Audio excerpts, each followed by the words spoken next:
Ikaw ba yung photographer na may malinaw na intent sa pagkuha ng litrato?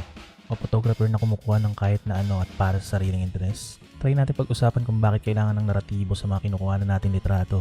Intensyon sa pagkuha na base sa sariling moralidad, pag-asa sa emosyonal na katalinuhan, o kung sa tingin mo ay walang mali sa simpleng pagkuha ng litrato na base sa iyong personal na layunin. Paano maging isang epektibong tagamasid? Ay hirap unawain bawat damdamin. Pangako magmahal hanggang ibig. Sa langit may tagpuan din at doon hintayin itong bato sa buhangin. Ito sa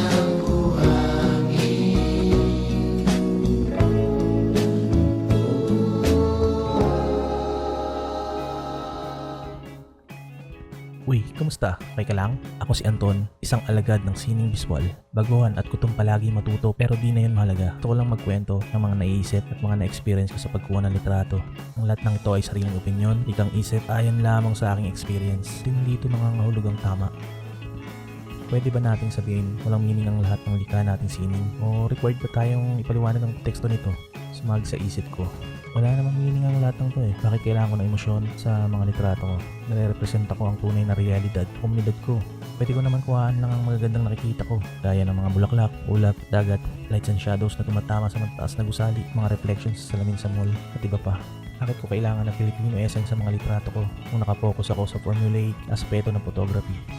At habang tumatagal, papansin kong kailangan ko magbaon ng rason na kaya kong ipaliwanag pag may nagtatanong kung ano at para saan ang mga larawang kinukuhaan ko, lalo na sa mga liblib na isla at baryo na pinupuntahan ko, at alam kong hindi sapat ang magandang dahilan para maintindihan ang ginagawa ko. Pagdedesisyon kasi ng mga lugar na pinupuntahan ko, nauuna ang rason na dala ng kuryosidad. Curious ako sa pamumuhay nila, mga tradisyon na gusto kong matutunan o ma-experience at makita ng aking mga mata.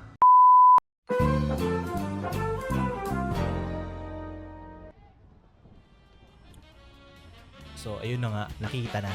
April 25, 2025, alas 3 pasado ng hapon.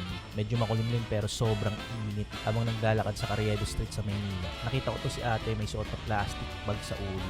Sabi ko, ayos to ah. Nung lumapit ako, nakita ko tong lemon na tindang. Ang nasa isip ko, kung sakali dumaan siya dito, may makukuhanan ko siya. Kasama tong mga lemon. Habang nag-aantay ako, eto naman si ate. Pagkamalan pa akong tindero. Sumagot naman ako ng 50 nung tinanong ko magkano.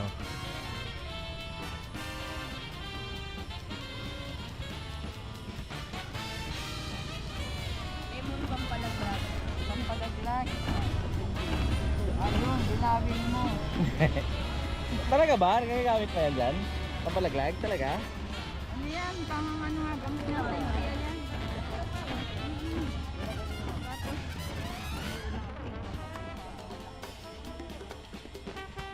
O diba, sakto. Si ate pala yung tindera ng lemons.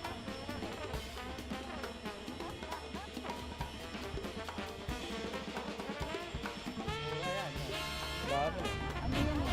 Gamot yan. Gamot ko sa ano, sa white hair yan. Ano, gamot ko na talaga. Talaga? Sa ano, pangontra sa puting buhok.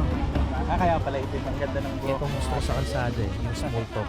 Nag-umpisa sa lemon, naging pampalaglag, gamot sa UTI, at maganda pang paitim ng buhok. Solid.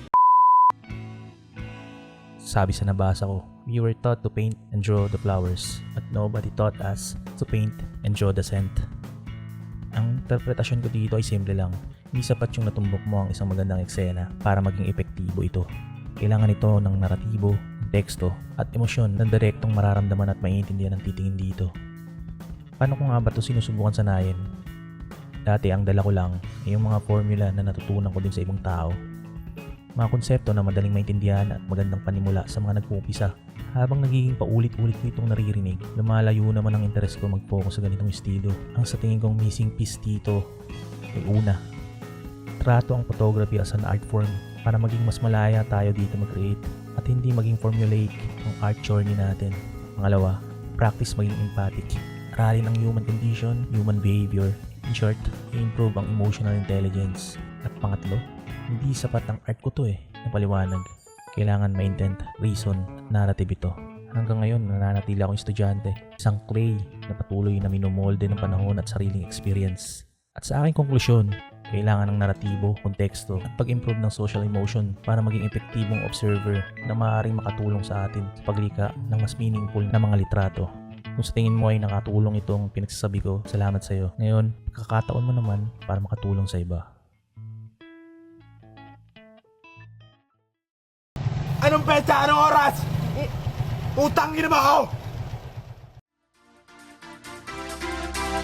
So find the feeling.